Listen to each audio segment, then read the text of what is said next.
सुलेमान अलैहिस्सलाम ने अल्लाह रब्बुल इज़्ज़त से एक दुआ की, कहा परवरदिगार मुझे एक ऐसी बादशाहत दे जो तूने किसी को ना दी हो। सुलेमान अलैहिस्सलाम ने यह दुआ की, अल्लाह रब्बुल इज़्ज़त मुझे ऐसी बादशाहत, ऐसी शहनशाहत दे कि तूने जो किसी को ना दी हो। अल्लाह रब्बुल इज़्ज़त ने जिब्राइल अमीन के हाथ से उनके लिए एक इम्तिहान भेजा। जिब्राइल अमीन ने उनके सामने 3 चीज़ें लाकर रख दी और सुलेमान अलैहिस्सलाम से कहा कि इसमें से एक ऐसी है जो अल्लाह ने सिर्फ़ आपके लिए चुनी हुई है, मैं आपके सामने तीनों रखता हूँ। अल्लाह ने कहा आप जो चुन लेंगे वो आपकी हो जाएगी। तो उन्होंने पहली चीज़ रखी शोहरत, दूसरी चीज़ रखी दौलत और तीसरी चीज़ इल्म रखा। जब जिब्राइल अमीन ने इल्म रखा सुलेमान अलैहिस्सलाम के सामने तो सुलेमान अलैहिस्सलाम मुस्कुरा दिए, कहा परवरदिगार मुझे माफ़ कर दे, मेरी दुआ गलत थी, मुझे अब बादशाहत नहीं सिर्फ इल्म चाहिए।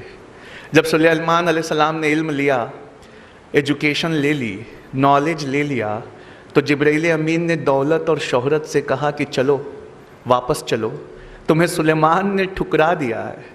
तो दौलत और शोहरत वहाँ कह पड़ी हम कहीं नहीं जा सकते, हमारे रब ने जब हमें बनाया था तो ये हुक्म दिया था कि ए दौलत ए शोहरत, जहाँ जहाँ इल्म या एजुकेशन जाए उसके पीछे पीछे चली जाना।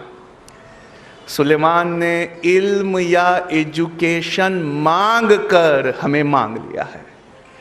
यह इंटरनेशनल मॉनेटरी फंड की रिपोर्ट है मेरे सामने, वो कहती है 70% of Muslims in South Asia, South Asia मतलब Pakistan, India, Bangladesh, 70% of the Muslims in South Asia, they earn less than $2 a day. उनकी रोज़ाना की आमदनी $2 से कम है। आप सोचिए, एक पढ़ाई छोड़ देने से हमने क्या क्या छोड़ दिया, एक पढ़ना छोड़ देने से हम कहाँ से कहाँ चले गए। 2016 के दिसंबर में नोबेल प्राइज़ दिया गया, पिछले साल का, इस साल का होने वाला है। 2016 के दिसंबर में जब नोबेल प्राइज़ दिया गया तो एक जापानी बायोलॉजिस्ट थे, उनका नाम है योवोशूरा ओशिमी। इनको नोबेल प्राइज़ फॉर मेडिसिन दिया गया, नोबेल प्राइज़ फॉर मेडिसिन।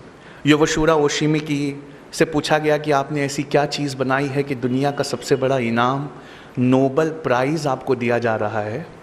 तो उन्होंने कहा कि मैंने कैंसर की संभवता, कैंसर की पॉसिबल दवा खोज ली है। तो दुनिया ने बड़ा ज़ोर से उनका स्वागत किया, कहा आपने कैंसर की दवा खोज ली? कहा नहीं, दवा नहीं, लेकिन एक क्योर, एक प्रिकॉशन मैंने खोज लिया है।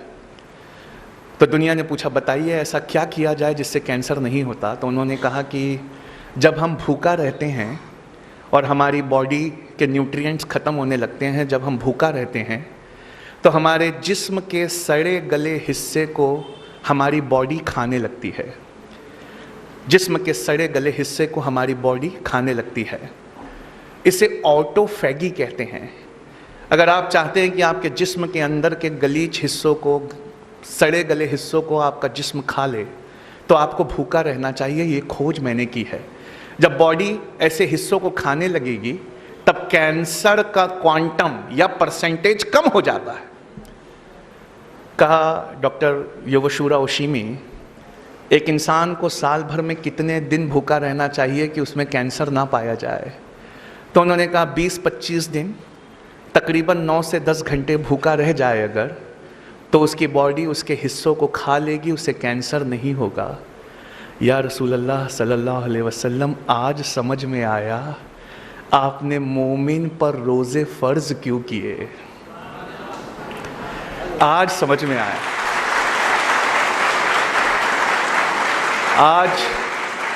आज ये बात समझ में आई कि क्यों कुरान ने कहा कि रोज़े ना छोड़ना। हम तो इसलिए रोज़े रखते हैं क्योंकि हमारे अल्लाह का हुक्म है।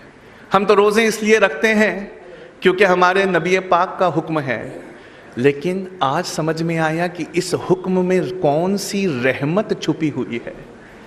योवोशूरा ओशिमी को दुनिया का सबसे बड़ा प्राइज़ दिया गया ऑटोफैगी के लिए।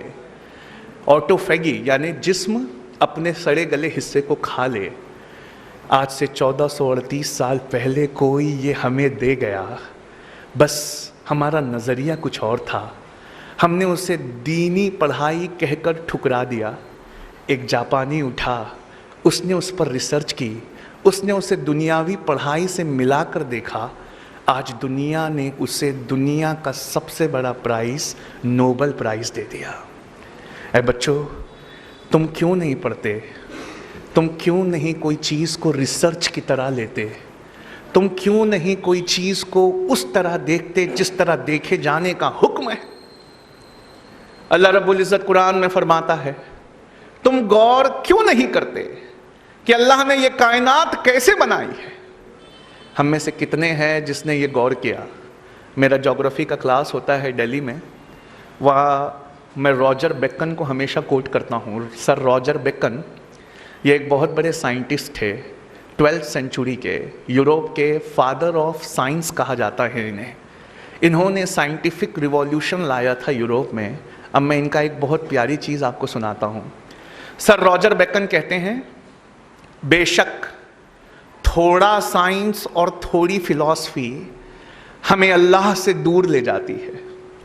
थोड़ा साइंस और थोड़ी फिलॉसफी हमें ईश्वर या गॉड से वो दूर ले जाती है, पर बहुत सारा साइंस और बहुत सारी फिलॉसफी हमें खुदा के बेहद करीब ले आती है।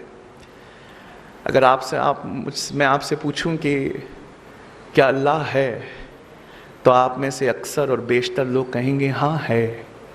पर अगर मैं आपसे दूसरा सवाल करूं, उसका क्या सबूत है कि अल्लाह है, तो आप कहेंगे बहुत सारे लोग ये ईमान का मसला है, हमारा ईमान मजबूत है।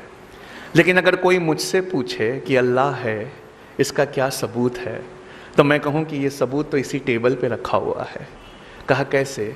7th स्टैंडर्ड में टीचरों ने पढ़ाया था साइंस की क्लास में, 7th ग्रेड में, ऑक्सीजन सपोर्ट्स बर्निंग। ऑक्सीजन जलाने में मदद करता है। आपने वो एक्सपेरिमेंट किया है ना, कैंडल वाला? एक कैंडल को रखिए, आग लगाइए, उसके ऊपर कुछ ढक दीजिए, जब ऑक्सीजन ख़त्म होगा तो कैंडल भी बुझ जाएगी। तो ऑक्सीजन सपोर्ट्स बर्निंग। और नासा से पूछा कि कौन सा फ्यूल यूज़ करते हो अपने रॉकेट्स में, रॉकेट में ऐसी कौन सी चीज़ यूज़ करते हो कि रॉकेट आसमान में चला जाए? तो वो कहते हैं हाइड्रोजन। कहा hydrogen is the most combustible substance on earth.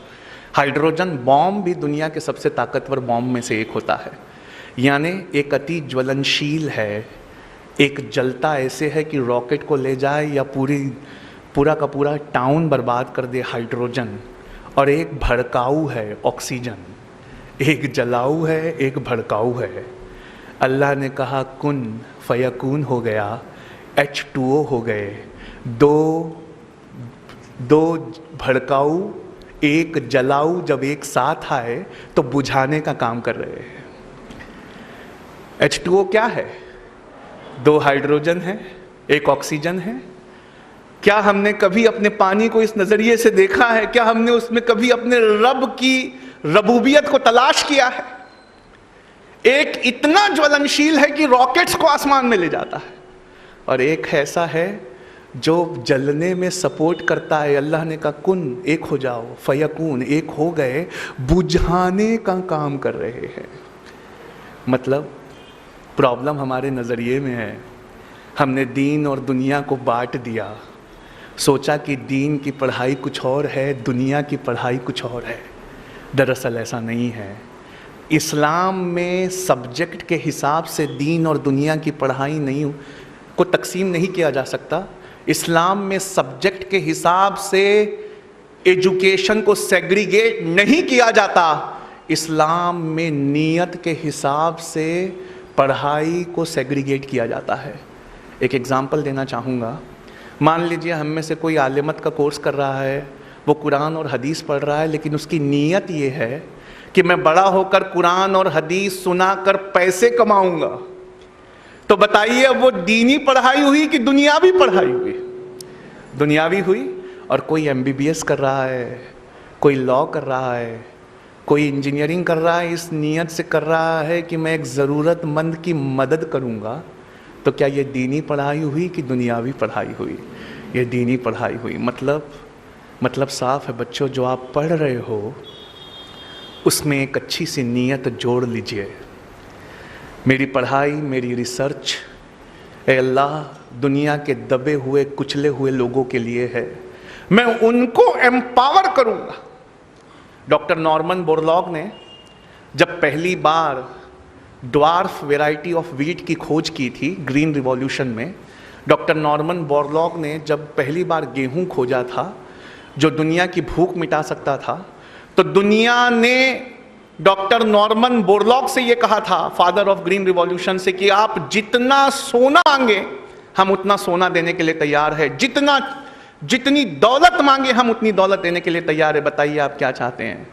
उन्होंने कहा, मैं कुछ नहीं चाहता, मैं चाहता हूं कि ये गेहूं, ये ग्रीन रिवॉल्यूशन का गेहूं गरीबों में मुफ्त में तकसीम कर दिया जाए। मैं अपनी टेक्नोलॉजी के लिए कुछ भी चार्ज नहीं करूंगा, बस मैं भूखों की भूख मिटाना चाहता हूं। क्या आज़म कैंपस में आज कहीं किसी बेंच पर एक डॉक्टर नॉर्मन बोरलॉग बैठा है क्या? क्या आप में से किसी एक के दिल में ऐसी नीयत है क्या कि मैं अगर दुनिया में कुछ बहुत अच्छा पाया तो मैं वो इस दुनिया के लिए छोड़ जाऊंगा? आपकी नीयतें हैं जो अल्लाह के सामने आपके हिसाब में मदद करेंगी। बुखारी की पहली हदीस अल अमालु बिन्निया है, अमल का सारा दारोमदार नीयत पर है।